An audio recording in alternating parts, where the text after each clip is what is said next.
잘 오셨습니다. 오늘 거룩한 주일 예배인데 우리가 세상의 모든 분주함들 다 내려놓고 오직 하나님께만 집중하며 하나님을 예배하며 나가는 이 시간 되길 원합니다. 우리 함께 찬양 드릴 때 하나님께로 더 가까이 갑니다. 찬양 드리겠습니다.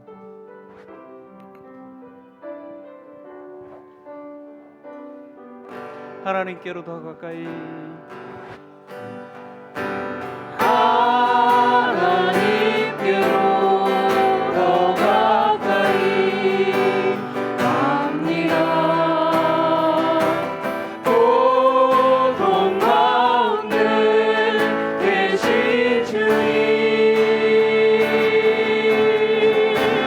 변함없는 주님의 크신 사랑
거룩하신 주님 이름 앞에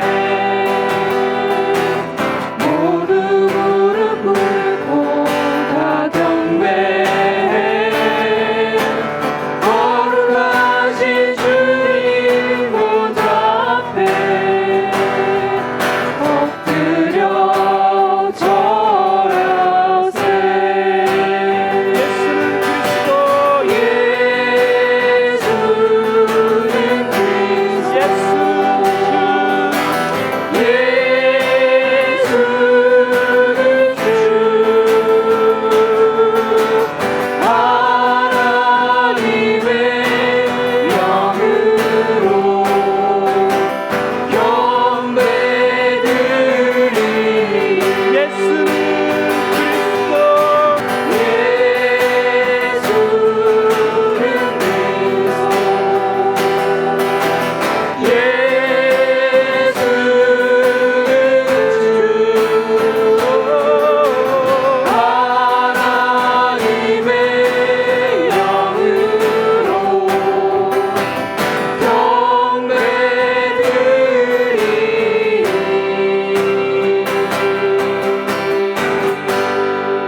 다 같이 그 자리에서 일어나서 하늘의 문을 여서서 임재의 찬양을 하나님께 드리며 나가겠습니다.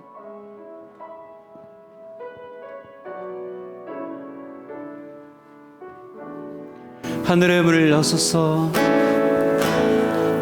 하늘의 문을 여소서. 주님 이곳을 주목하소서. 이곳을 주목하소서. 주를 향한 노래가 꺼지지 않으니 하늘을 열고 보소서. 이곳에 임재하소서. 주님을 기다립니다. 기도의 향기가 하늘에 닿으니 주여 임재하여 주소서. 이곳에 오셔서 이곳에 앉으소서. 이곳에서 드리는 예배를 받으소서. 주님의 이름만이 오직 주의 이름만 이곳에 있습니다. 이곳에 오셔서 이곳에 앉으소서. 이곳에서 드리는 예배를 받으소서. 주님의 이름만이 오직 주의 이름만 이곳에 있습니다. 친히 나무에 달려 그 몸으로 우리 죄를 담당하셨으니 이는 우리로 죄에 대하여 죽고 의에 대하여 살게 하려 하심이라. 그가 채찍에 맞음으로 너희는 나음을 얻었나니. 아멘. 이 시간 이 예배 가운데 나오신 여러분들을 한 분 한 분 축복하길 원합니다. 우리 단순히 이 축복송이 예배의 그 형식, 예배의 순서 가운데 한 시간이 아니라 정말 우리가 마음을 다해서 우리는 가족과 같은 공동체를 꿈꾸잖아요. 우리 가족 되신 우리 성도님들을 우리 함께 두 손을 높여 마음을 다해서 그렇게 축복했으면 좋겠습니다.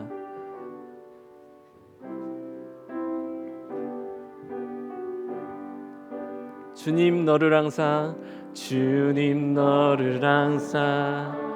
인도하시리. 메마른 땅에서도 너를 만족시키리. 너는 물된 동산 같겠고 마르지 않는 샘 같으리. 너는 물된 동산 같겠고 마르지 않는 샘 같으리. 다시 한번 축복할까요? 주님 너를 항상 인도하시리. 메마른 땅에서도 너를 만족시키리.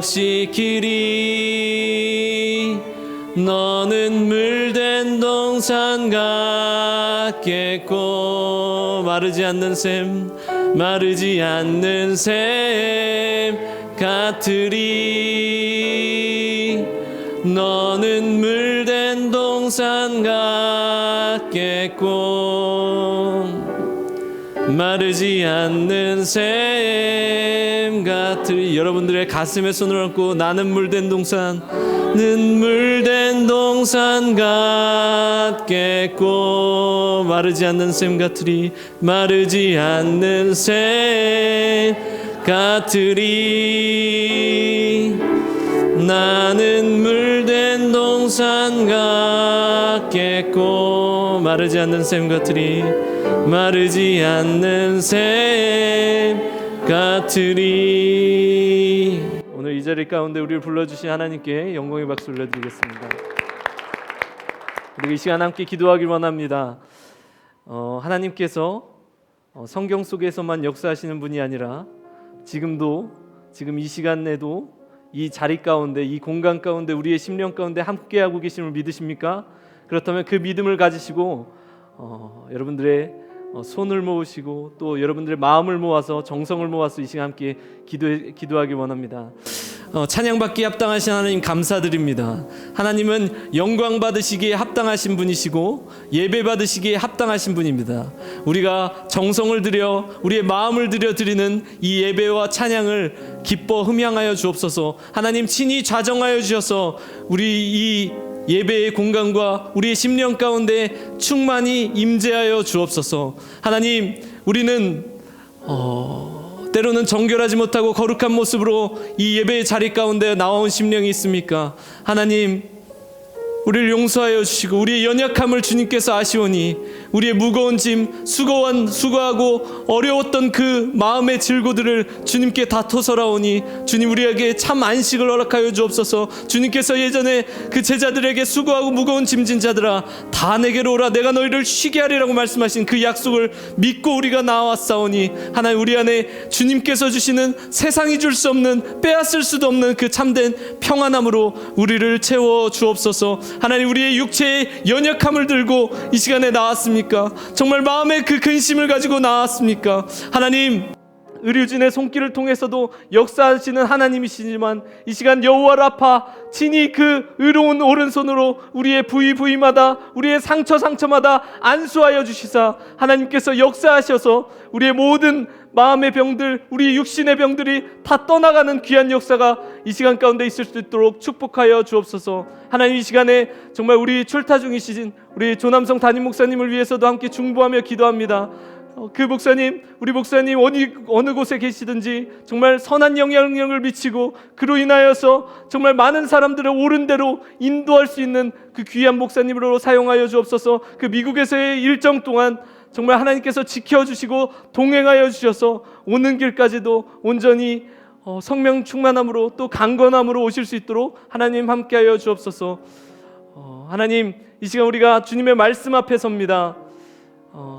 정말 부족한 종이 말씀을 전하지만 사람의 입술로 전하는 것이 아니라 하나님의 그 말씀을 온전히 대언하는 그 대언자로서 싸우니 전하는 자나 듣는 자가 다 하나님의 말씀 앞에 우리가 온전히 아멘하며 순종하며 나아갈 수 있는 이 시간이 될 수 있도록 축복하여 주옵소서. 예배의 시종을 주님 앞에 올려드립니다. 감사드리며 예수님의 이름으로 기도드립니다. 아멘. 오늘 주시는 하나님의 말씀 우리 사도행전 9장 1절부터 9절까지 말씀 함께 보시겠습니다. 사도행전 9장 1절부터 9절입니다. 사도행전 9장 1절부터 9절까지 우리 한 절씩 교독하겠습니다.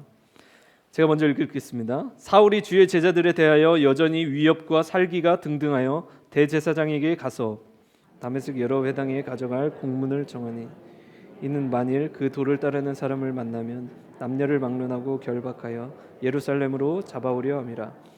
사울이 길을 가다가 다메섹에 가까이 이르더니 호련히 하늘로부터 빛이 그를 둘러 비추는지라.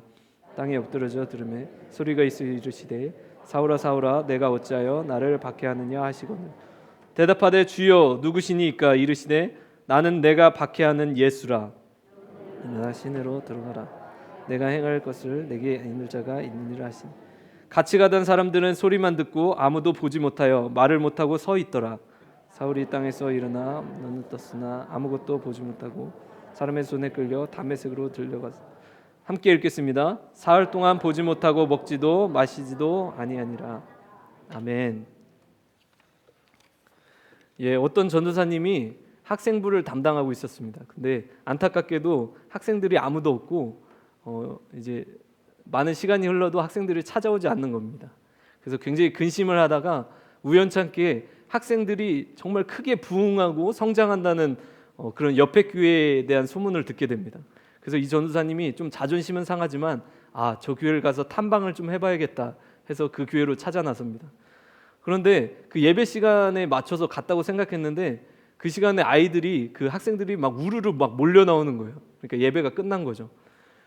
그러면서 아이들의 표정이 하나같이 그렇게 밝을 수가 없더랍니다. 또 어떤 친구는 나가면서 그런 이야기를 했대요. 오늘 전사님 설교 너무 좋지 않았냐고 그러면서 웃으면서 나가더라는 겁니다. 내가 잘 찾아왔구나 이 전도사님이 생각하고 그 안에 예배실 안으로 들어가서 전도사님을 만났습니다. 전도사님 역시 능력자신가 봐요. 어떻게 이렇게 아이들을 마음을 사로잡고 이렇게 설교도 이렇게 은혜로운 설교를 하시나요? 물어봤더니 그 전도사님이 그렇게 대답했어요. 저는 아이들 데리고 5분 이상 설교 안 한다고. 그래서 저도 오늘 5분 설교할 건 아니고 그래서 은혜로운 설교로 함께하고 싶습니다. 여러분들은 살아가면서 언제가 가장 특별한 날이세요? 나이가 어린 친구들, 우리 학생들도 우리 친구들도 있는데 어렸을 때 생각해 보면은 나의 생일이 가장 기쁘고 또 기다려지는 날이었던 것 같습니다. 저 역시도 돌이켜 보면 생일만 되면은 지금은 안 그렇지만 어떤 선물을 받을까 또 어떤 축하를 받을까 굉장히 기대하다가 또 실망도 많이 했었어요.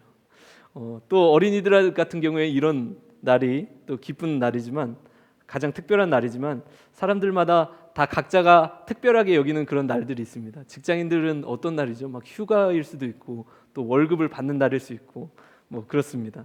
이런 특별한 날을 맞이하게 되면 마음이 설레이고 흥분되어지고 또 기다려지죠. 특별한 날 중에서도 사랑하는 사람을 처음 만난 날은 우리가 아마 다 잊지 못할 것입니다.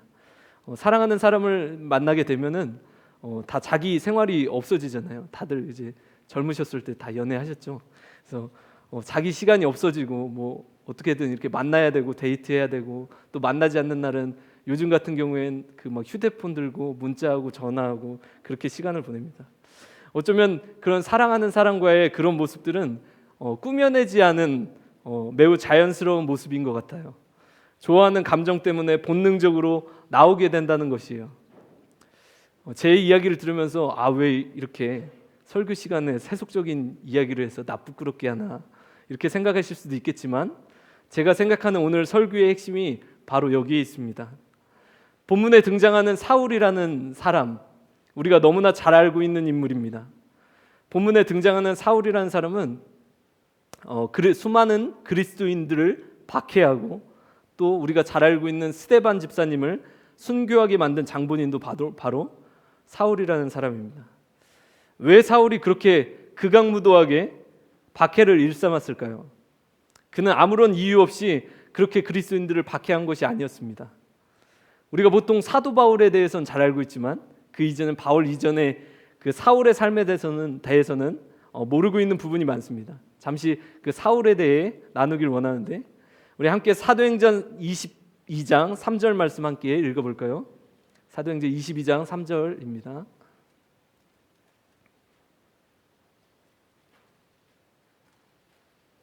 준비가 안 돼 있나요?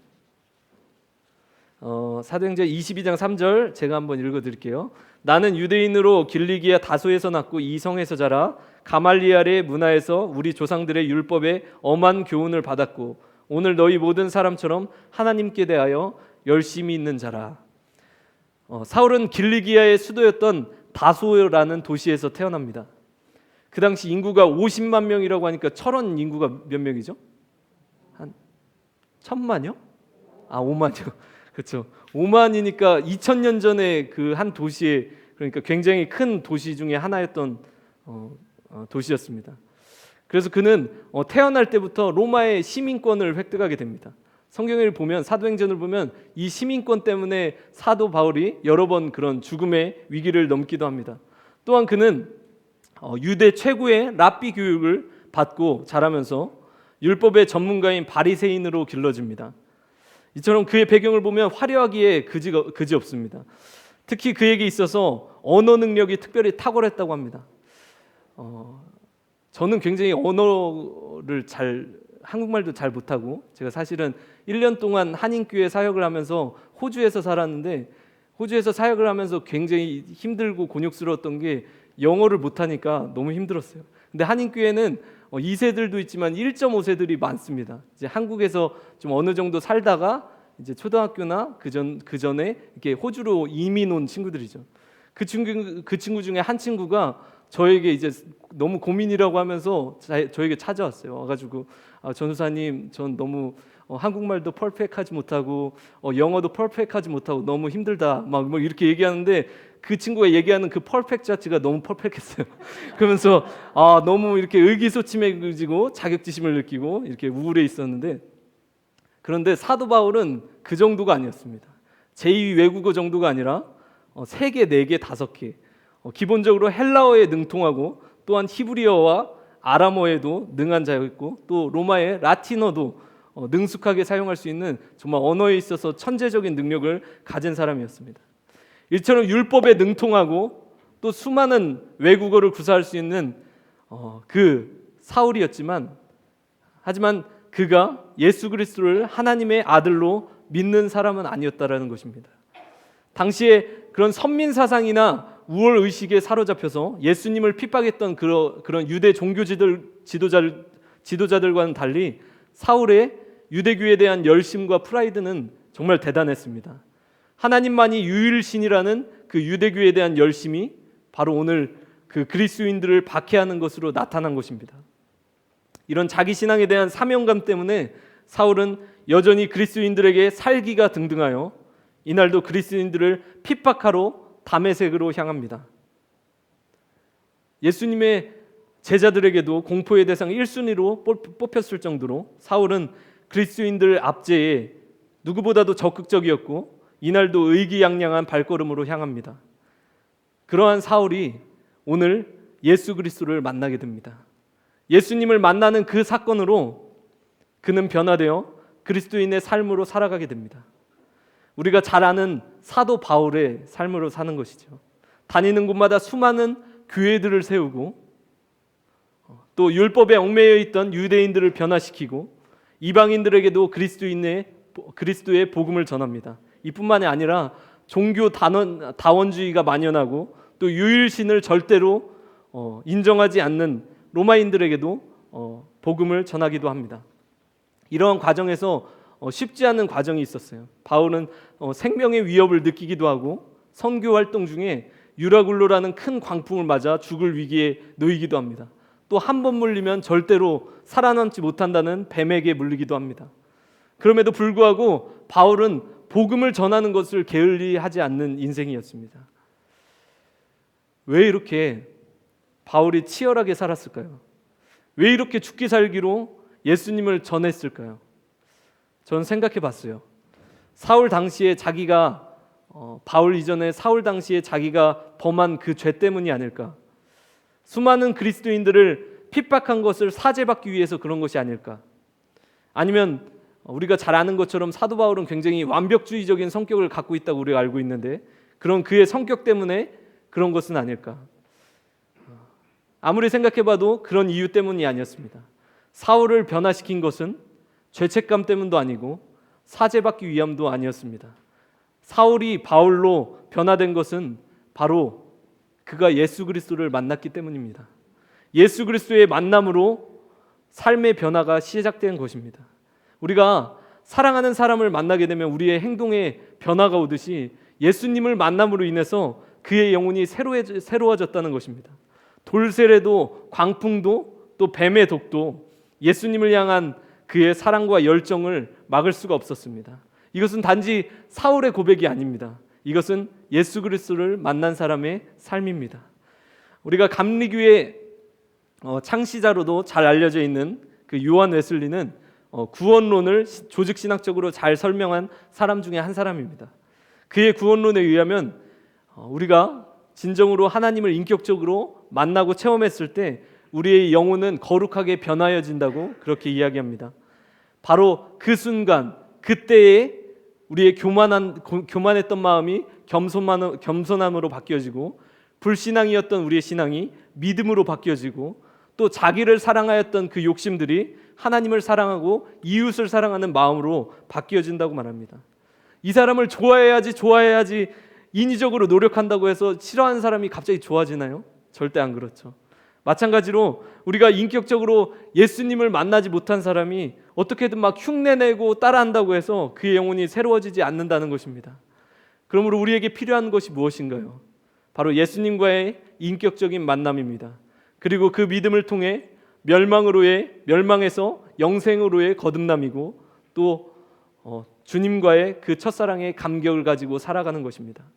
그렇다면 오늘 바울의 삶을 통해 배울 수 있는 변화된 그리스도인의 삶은 무엇인가요?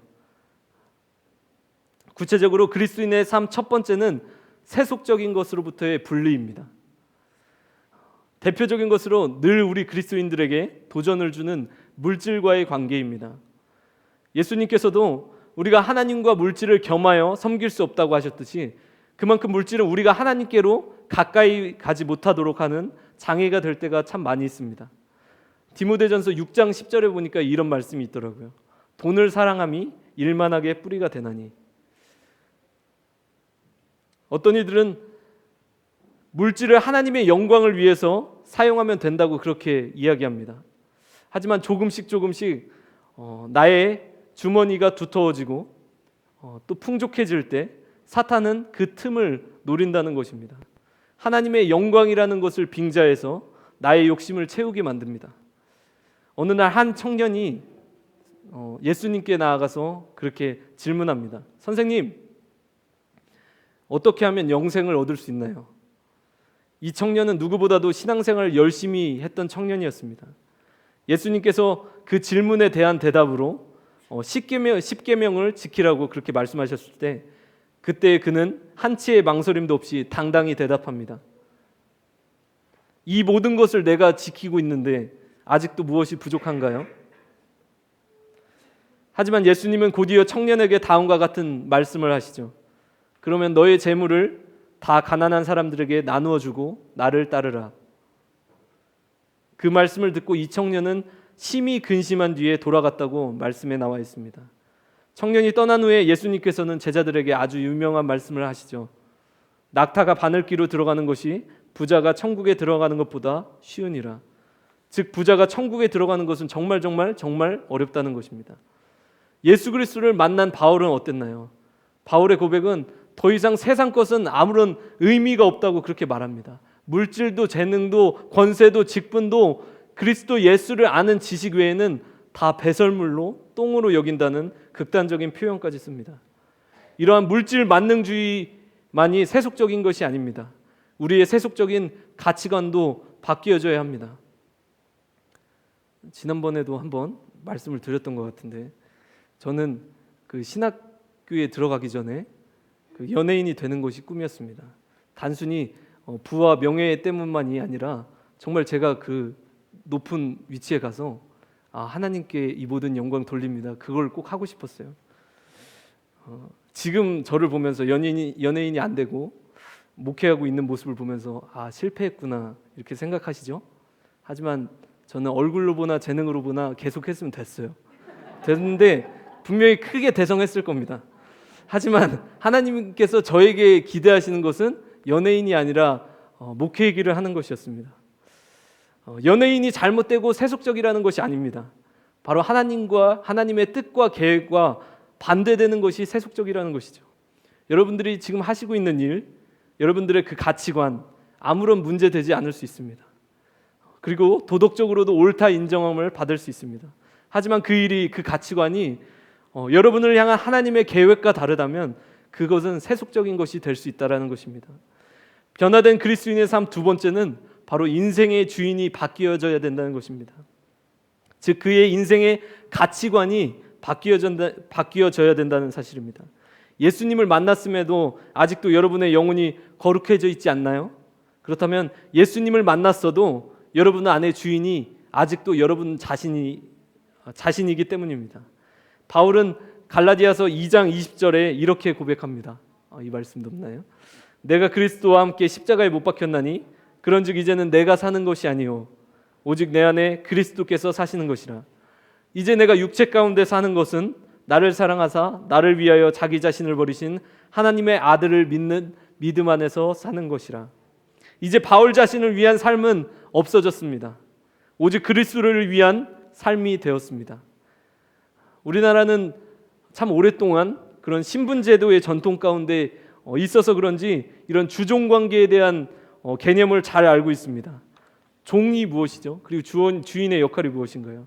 종은 말 그대로 주인이 시키는 대로만 하면 됩니다. 어떻게 생각하면 그 종의 위치, 또 팔로우의 위치에 있는 그 위치에 있는 사람이 더 편하다고도 볼 수 있습니다. 종은 주인의 부르심에 그저 순종하면 됩니다. 이렇게 하라고 하면 이렇게 하고, 저렇게 하라고 하면 저렇게 하고, 이쪽으로 가라고 하면 이쪽으로 가고, 저쪽으로 가라고 하면 저쪽으로 가면 됩니다. 이렇게 날마다 한 걸음 한 걸음 하나님께 순종하는 삶입니다. 어떤 이들은 이렇게 반문할지도 모르겠습니다. 에이, 하나님께서 매일같이 그렇게 말씀하시면 당연히 순종하죠. 근데 뭐 매일같이 우리에게 말씀하시나요? 아니에요. 여러분, 하나님은 매일같이 말씀하시고 지금도 여러분들에게 감동을 주고 계십니다. 다만 우리가 들으려 하지 않고 부담스러운 것을 나에게 말씀하실까 봐 두려워서 우리의 귀를 닫고 있습니다. 그리고 하나님은 절대로 여러분들이 감당치 못할 것들을 요구하지 않으십니다. 하나님께 여러분들의 영적인 귀를 열어보세요. 그리고 그 음성에 순종하시길 바랍니다. 그것이 그리스도인의 삶입니다. 마지막으로 세 번째는 바로 거룩함입니다. 데살로니가전서 4장 3절 말씀을 보니까 하나님의 뜻이 무엇인지 말씀해주고 계세요. 하나님의 뜻은 이것이니 너희의 거룩함이라. 왜 우리는 이렇게 1분 1초 거룩함을 유지하기 위해 힘써야 하나요? 우리는 아직 영적으로 완전하지 않은 그런 존재이기 때문입니다. 누구보다도 헌신적으로 살고 또 순교를 앞둔 상황에서도 믿음을 지킨 이 사도 바울조차도 이렇게 고백합니다. 내가 이미 얻었다 함도 아니요 온전히 이루었다 함도 아니라 오직 내가 그리스도 예수께 잡힌 바 된 그것을 잡으려고 달려간다고 그렇게 사도 바울이 고백하고 있습니다. 우리가 잘 아는 다윗을 예로 들고 싶습니다. 하나님의 마음에 합당한 사람이라는 그 칭호를 받았던 다윗은 누구보다도 하나님을 사랑하고 또 찬양하는 것을 최고의 기쁨으로 여겼던 사람이었습니다. 즉 오늘 본문에 나와 있는 이 사도 바울만큼이나 믿음이 있는 사람이었지만 그 다윗은 노년의 오점을 남기게 되죠. 밧세바를 취하고 또 그 욕심이 커져서 살인하는 큰 죄까지 범합니다. 왜 믿음이 있는 이 다윗이 그렇게 했을까요? 다윗조차도 완전하지 않은 인간이었기 때문입니다. 우리도 마찬가지입니다.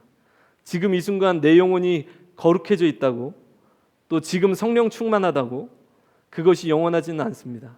우리가 인간의 육신을 입고 있는 이상 우리는 늘 죄의 유혹을 받게 된다는 것입니다. 그래서 늘 근신하며 깨어 있어야 하고 또 선줄로 생각할 때 넘어질까 조심해야 되고 또 광명한 천사처럼 달콤하게 다가오는 죄의 유혹을 이겨야 합니다. 사도 바울도 얼마나 죄의 유혹을 이기는 것이 힘들었으면 날마다 자신의 몸을 쳐서 복종하게 했다고 그렇게 고백합니다. 또 죄와 싸우되 피 흘리기까지 싸워야 된다고 그렇게 말하고 있습니다. 지금 우리가 21세기를 살아가고 있는데 우리에겐 여리고성과 같은 그 큰 유혹이 또 골리앗과 같은 그런 큰 무서운 핍박이 없습니다. 하지만 더 무서운 핍박이 우리들 자신 안에 있습니다. 그 두려운 정욕들이 우리들을 괴롭힙니다. 어떤 사람에게는 음란함으로, 어떤 사람에게는 음주와 흡연으로, 어떤 사람에게는 교만함으로, 또 어떤 사람에게는 세속적인 문화들로 유혹을 합니다. 사단은 우리의 가장 약한 부분을 공격합니다. 바로 다윗의 가장 약한 부분을 공격했듯이 말입니다. 우리가 이런 정욕을 이기기 위해서는 바로 하나님 앞에 진실함이 필요합니다. 하나님 앞에서뿐만이 아니라 사람 앞에서도 진실해야 된다는 것입니다. 밧세바를 취하고 우리아를 죽게 만든 후 다윗은 나단 선지자에게, 당시 선지자였던 나단에게 그런 책망을 듣게 됩니다. 자기의 양과 소를 아껴 잡지 아니하고 가난한 사람의 양 새끼를 빼앗아간 그 사람, 왕이여, 그 악한 사람이 바로 당신입니다. 그때의 다윗 왕이 오히려 고개를 숙이지 않고 내 이놈, 네가 감히? 하고 큰 소리 쳤다면 그는 죽는 날까지 그 음란함을 이기지 못했을 것이고 하나님의 기쁨이 되지 못했을 것입니다. 우리에게는 바로 그 거룩함과 진실함이 필요합니다. 하나님께서는 거룩한 사람을 쓰시기 때문입니다. 똑똑하고 또 일처리 잘하고 신앙생활을 오래 했다고 쓰시는 것이 아니라 바로 깨끗한 그릇을 사용하십니다. 세상 것을 싫어하는 그리스도인의 삶, 예수 그리스도를 주인 삼은 그리스도인의 삶, 또 거룩함을 추구하는 그리스도인의 삶, 불가능합니다. 그리고 노력으로도 이룰 수 없어요. 하지만 예수 그리스도를 만났을 때 가능합니다. 예수님께서 내 안에 오셔서 나를 이끄실 때 비로소 가능합니다. 나의 나된 것은 다 하나님의 은혜입니다라고 고백했던 바울처럼 비로소 하나님의 은혜가 우리 가운데 임할 때에 모든 것이 가능하다는 것입니다. 빌립보서 4장 13절 말씀, 우리가 잘 아는 말씀이시죠. 내게 능력 주시는 자 안에서 내가 모든 것을 할 수 있느니라. 사울아 사울아 어찌하여 나를 박해하느냐, 나는 내가 박해하는 예수라. 사도 바울을 만나 주신 그 예수님, 오늘 이 자리에서 우리를 부르고 계십니다. 그 부르심 가운데 나아오시는, 또 믿음으로 반응하시고 또 순종하시는 저와 여러분들의 인생이 되시길 간절히 소망합니다. 이 시간 우리가 이 말씀을 생각하면서 함께 기도하기를 원합니다. 함께 통성으로 기도했으면 좋겠는데, 하나님, 우리의 내면을 보니 참 많은 상처와 참 많은 공허함과 너무나 피폐해져 있고 너무나 메마른 심령인 나의 모습을 봅니다. 나의 심령을 봅니다.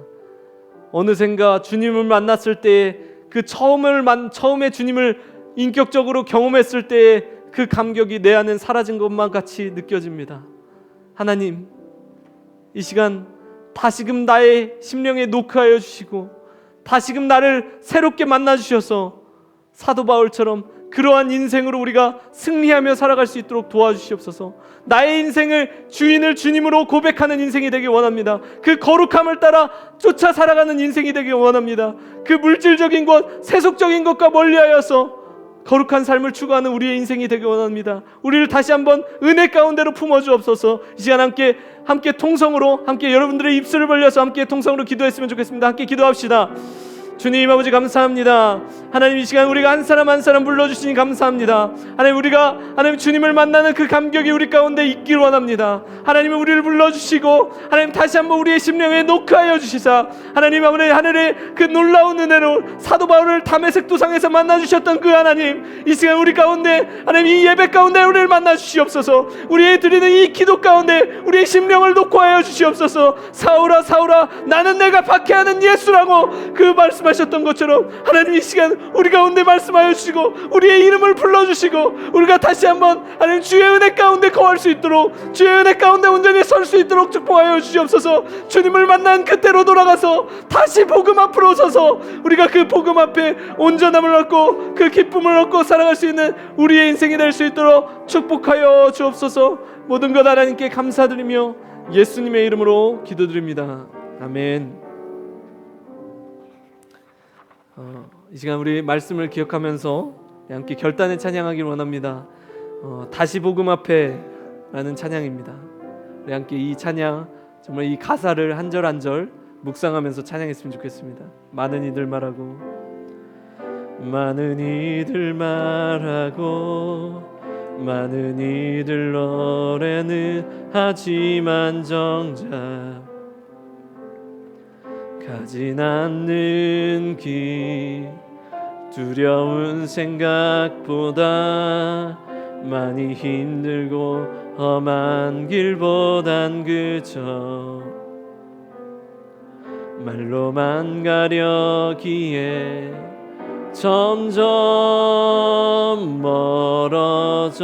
멀어져만 가네. 내게 생명 주었던 그 길 점점 이용하려 하네. 내게 사랑 주었던 그 길 다시 복음 앞에 내 영혼 선해. 주님 만나 그때 나 다시 돌아가 주님께 예배 드리며 다시 십자가의 길 걸으리. 점점 멀어져만 가네. 우리 함께 일어나서 찬양하겠습니다. 점점 멀어져만 가네. 내게 생명 주었던 그 길 점점 이용하려 하네. 내게 사랑 주었던 그 길 다시 복음 앞에 내 영혼 선해. 주님 만나 그때 나 다시 돌아가 주님께 예배 드리며 다시 십자가의 길 걸으리. 다시 복음 앞에 내 영혼 선해. 주님 만나 그때 나 다시 돌아가 주님께 예배 드리며 다시 십자가의 길 걸으리. 그렇습니다. 하나님, 사울아 사울아 나는 내가 박해하는 예수라. 나에게 돌아오라고 그 사울을 불러주셨던 그 하나님, 이 시간 오늘 이 말씀과 이 찬양을 통해서 우리의 심령을 노크하고 계신 줄 믿습니다. 다시 회복해서 다시 일어나서 내게로 오라. 내 품 안에 거하라. 나의 안에 거하라라고 말씀하시는 주님의 음성을 이 시간 느낍니다. 하나님, 이제는 우리가 죄의 종노릇하고 죄의 노예로 그렇게 실패하며 살아가는 인생들이 아니라 이제는 주님과 함께하고 내가 주님 안에 거하고 주님이 내 안에 거함으로 말미암아 이 세상 가운데 승리하며 살아갈 수 있는 그리스도인으로 살아갈 수 있도록 우리를 축복하여 주옵소서. 하나님 은혜에 감사하여서 이 시간 우리의 마음을 들여서 작은 정성을 올려드립니다. 이 정성뿐만이 아니라 우리의 가지고 있는 모든 것이 우리의 삶 전체가 하나님 것임을 이 시간 고백합니다. 하나님 받아주시고 이 예물이 쓰여질 때마다 하나님의 나라가 이루어지고 하나님의 뜻이 실현될 수 있도록 축복하여 주옵소서. 우리가 이제는 물질의 노예로 살아가는 것이 아니라 물질의 주관자이신 예수님을, 그 하나님을 믿고 감사하며 살아갈 수 있는 우리의 인생이 될 수 있도록 축복하여 주시고 함께하여 주옵소서. 이제는 우리를 사랑하시되 끝까지 사랑하셔서 그 몸을 우리에게 다 내어주신 예수 그리스도의 크신 사랑과 하나님 아버지의 그 크신 아들을 내어주신 그 아버지 하나님의 크신 사랑하심과 성령님의 늘 우리와 함께 하시고 동행하시고 우리에게 새 힘을 허락하여 주신 그 교통하심이 오늘 이 시간 예배 가운데 나와 하나님의 말씀을 듣고 이제는 내가 변화된 그리스도인 삶으로 살아가겠습니다 라고 고백하고 결단하며 나아가는 우리 모든 머리 위에, 또 우리의 가정과 우리의 직장과 우리의 모든 삶 위에 지금부터 영원까지 함께 하시기를 간절히 축원하옵나이다. 아멘.